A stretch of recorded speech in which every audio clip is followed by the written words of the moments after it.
Hail, and welcome to Heathen Hearth, the channel where we explore recipes inspired by the historic and ethnographic imagination. This week, we're doing something a bit different for New Year's. We're not actually cooking a recipe. However, I will be talking to you about the Viking diet.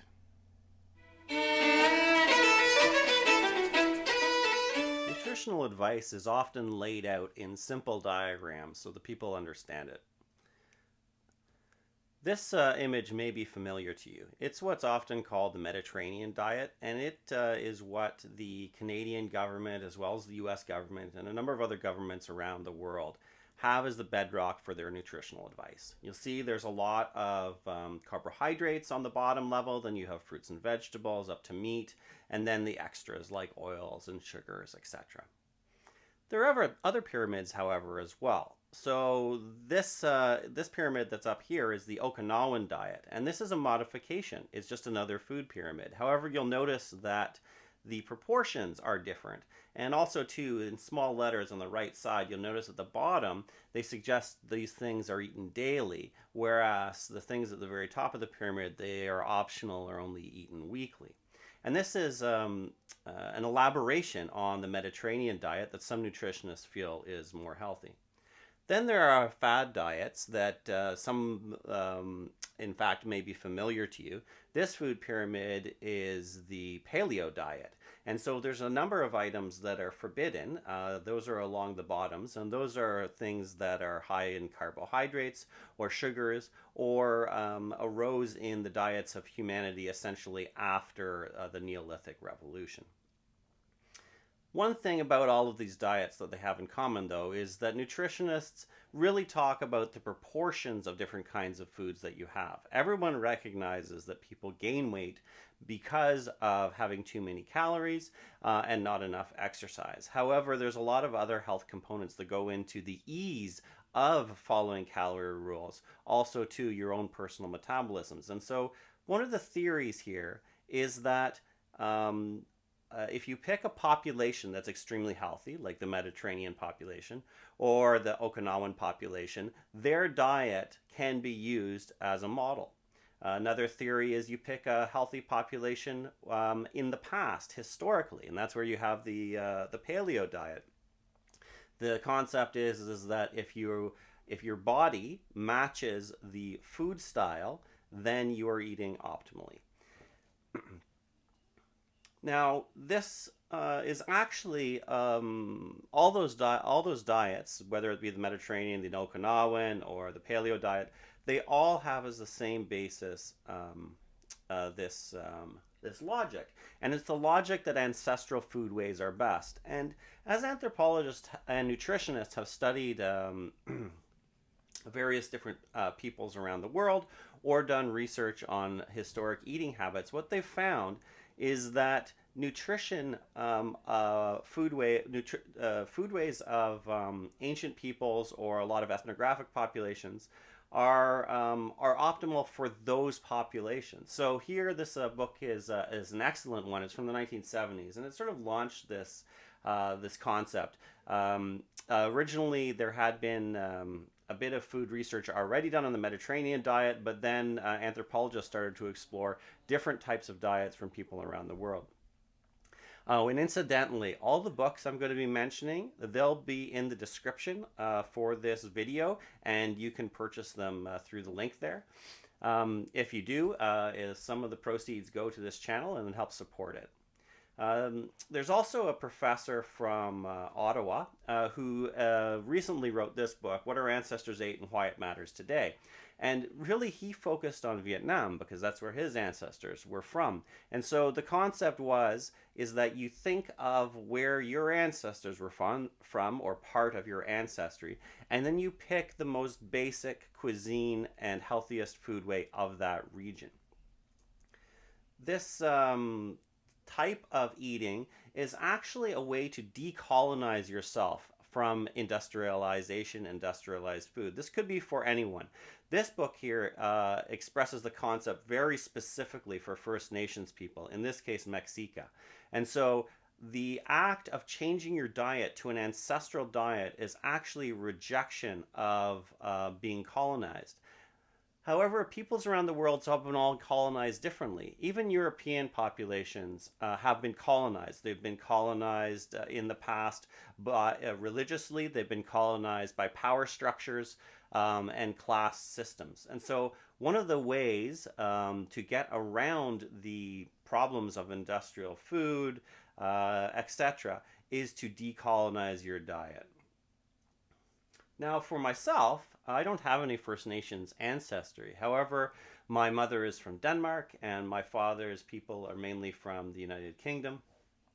So I look to the Nordic foodways and the foodways of the Germanic peoples when I want to decolonize my diet, so to speak.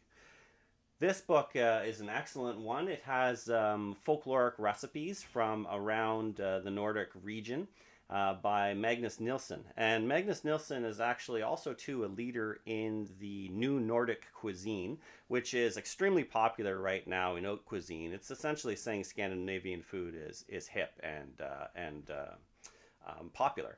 But however, this book that he's got looks to traditional recipes because his food and the Scandinavian cuisine is actually really grounded in locality and culture and tradition of the place. This concept of Scandinavian food being healthy has been elaborated upon by a number of different chefs. However, there is actually a really good science behind this, and that's where the book, the Nordic Way, comes in. It's extremely interesting because it provides the scientific basis upon which we can say that the Nordic way of eating is an extremely healthy way of eating. Part of the science of the Nordic way diet is what's called a glycemic index. Now, this also underlines the low GI diet because obviously GI stands for glycemic index. This is a pretty standard nutritional advice now in the West. And what the glycemic index is a measurement of how fast the carbohydrates in foods are converted into glucose. Now, it provides an index for each food for the blood sugar level that's raised 2 hours after eating. Now, the index compares to dextrose, which is 100. And every other item has a glycemic index number. Now, there's a lot of factors that can go into your glycemic index number. Personal metabolisms, obviously, the amount of fiber that's in the food, other factors as well, such as how acidic or basic the food is, those types of things.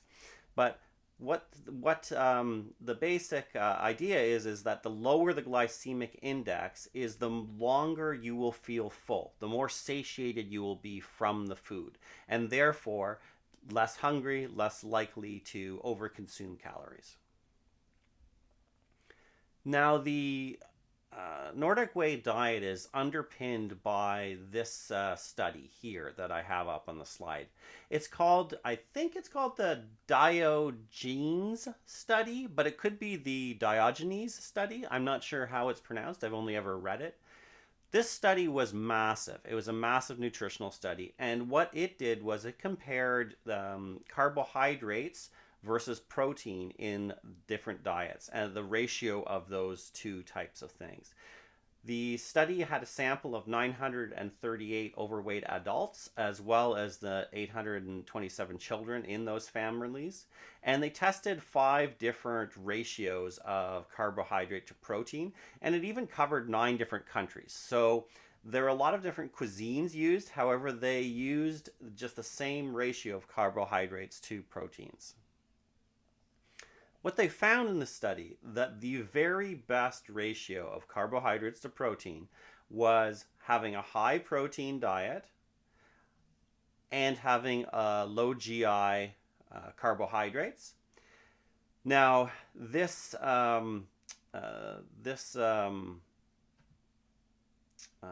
proportion helped people slim down. The average person over the period of the study, which I think was 18 months, lost around 20 pounds. They also kept the weight off And this group of the high amounts of protein and lower amounts of carbohydrates, and making sure the carbohydrates were low GI, the least number of people gave up on the diet. Now, the Nordic Way plate, essentially for each meal, it's recommended in this nutritional model that about half of the calories come from vegetables, berries, and fruits. Sorry, not half of the calories. Half of the weight of the meal is vegetables, berries, and fruits. About 25% of the weight of the meal is carbohydrates with a low GI, and about 25% of the meal are foods rich in protein. And this is essentially the way that Nordic cuisine is organized when it's ideally eaten. This is roughly what a meal looks like. And this matches the best ratio too from the DIOGENES study, or the DIOGENES study. We have roughly twice as much carbohydrate in grams versus protein in the diet overall.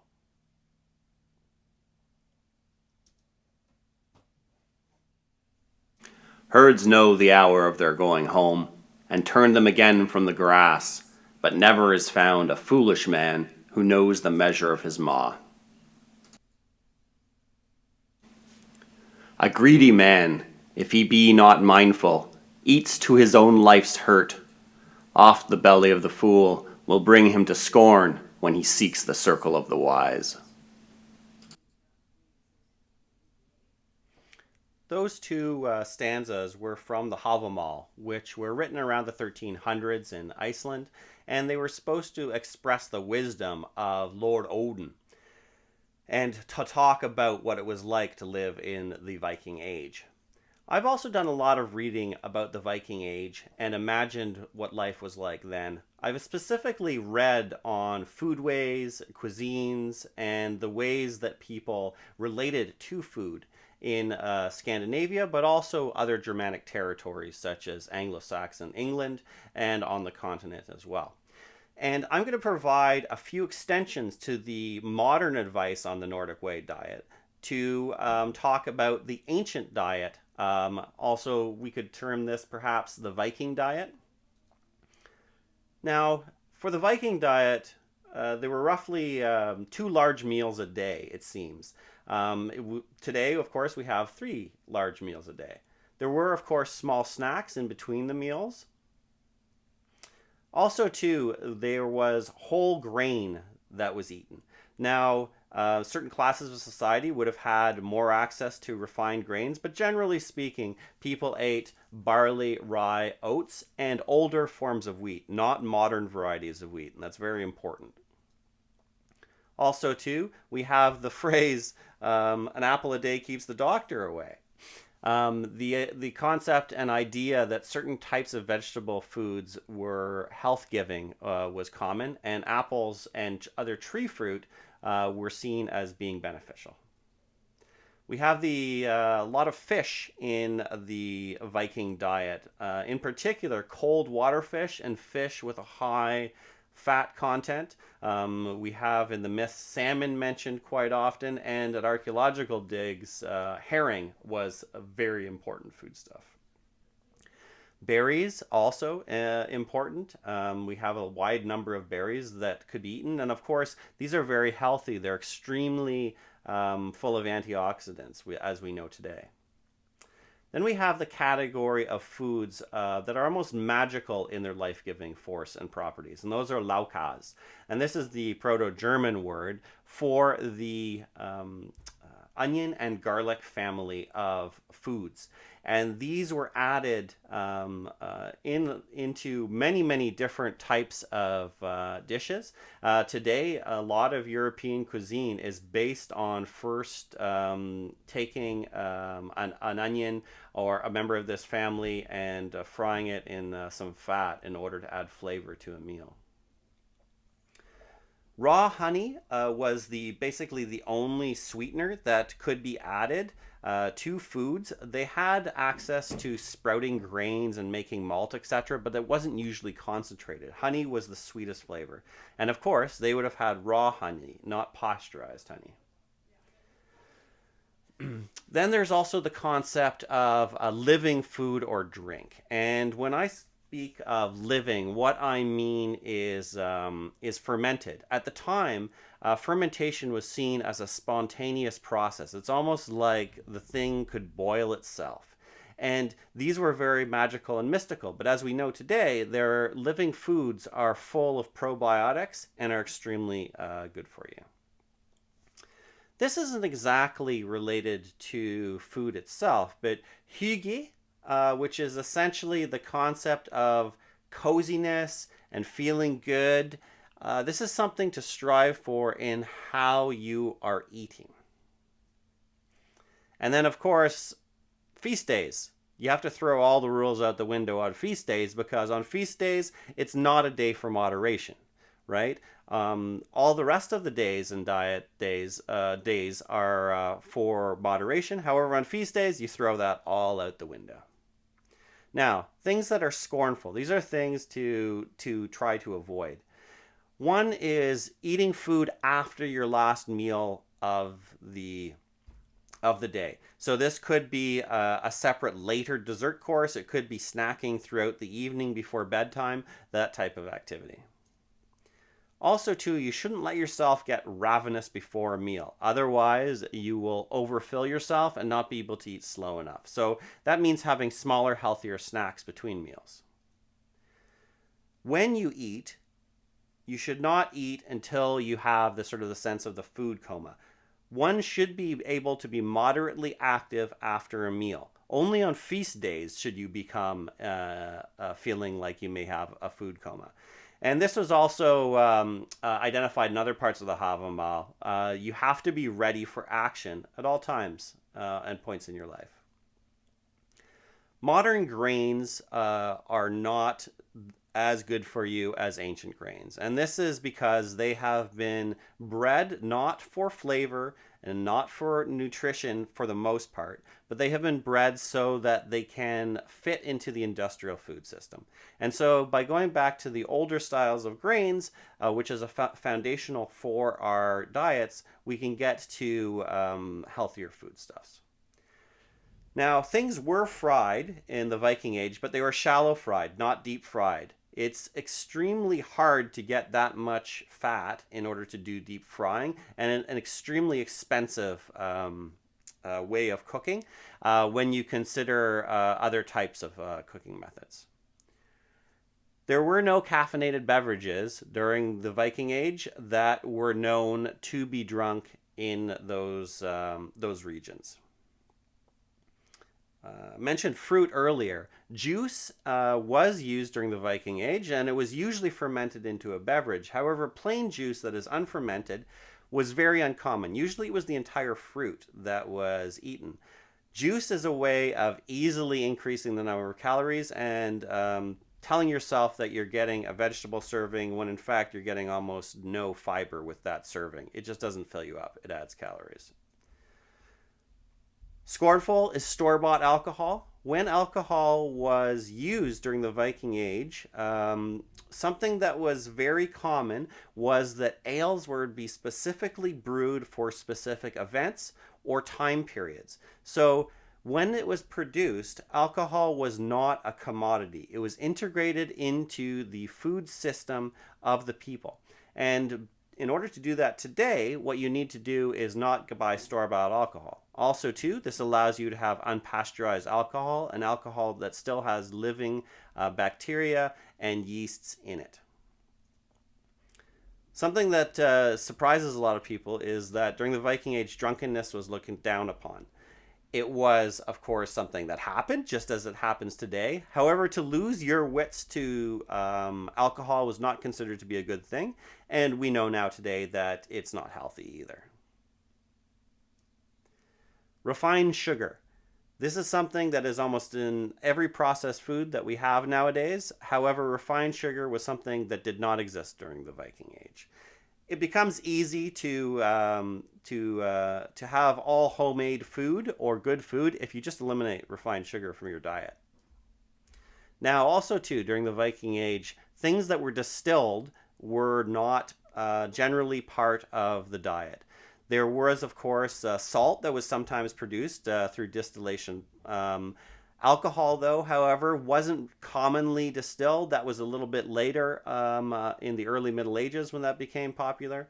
And there was no other distilled foodstuffs such as rose waters or other types of chemicals that were added to food.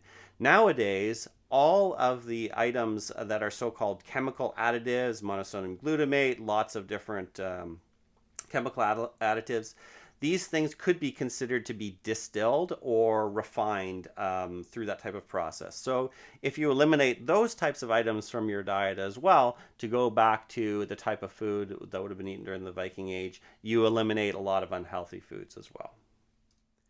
In my 30s, I followed the Viking diet and did a bit of exercise, and I was able to lose 45 pounds. I was feeling great. However, fast forward 10 years, I have much more stress in my life. I'm helping run a campground and running pagan events and heathen events, and I also have my job with the federal government.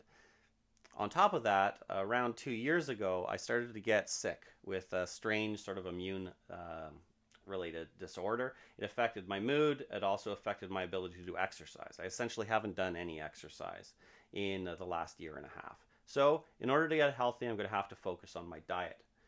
I'm going to be using the Nordic way and the Viking way of doing that. So here we are. This is me. It's December 30th. I've had 0 Nordic way days that are officially on record. I weigh around 251 pounds. That provides me at an overweight, close to overweight obese category of a BMI or body mass index of 32.3. And my blood pressure is 123/87, which is pre-hypertension. And so what I would like to do is to try to get healthier so that I can try to feel better and see if I can kick some of these problems that I seem to be having. I hope that some of you during the new year will be making changes in your life to become healthier as well. Maybe you'll join me on the Viking diet. So folks, those are a few notes on historic eating and its relationship to nutritional advice, also to the Nordic way of eating according to modern research, as well as my interpretation and notes on the Viking diet. And also to my commitment to start an attempt to use the Nordic way of eating more often and do more Viking diet days in order to get healthy. I'm planning on doing a little bit of vlogging on this channel to talk about my progress. I was just wondering if you could write in the comments below how often and how you would like to see me interact with everyone regarding my progress on the Viking diet. Do you want to see YouTube videos? Do you just want to see short updates on Facebook Live, or more formal updates in a regular YouTube type of video like this one? Anyways, I look forward to the next recipe video. I'm working on one right now, and it's going to be one that is a Haudenosaunee recipe, so an Iroquois recipe. I hope you're all really going to enjoy it. I also too now have an Instagram account as well as a Twitter feed, in addition to the Facebook social media presence that I have as well. So please feel free to sign up for any of those, and I would really appreciate it if you could share this channel with your friends and family. I would love to get more subscribers. I've been told by a few other YouTubers with larger channels that if I have more subscribers, they'd be willing to do collaborations with me, and that would be really cool if I could do that. So everybody, Happy New Year. I hope you have a great 2018, and let's all explore the foodways of the past together. Bye.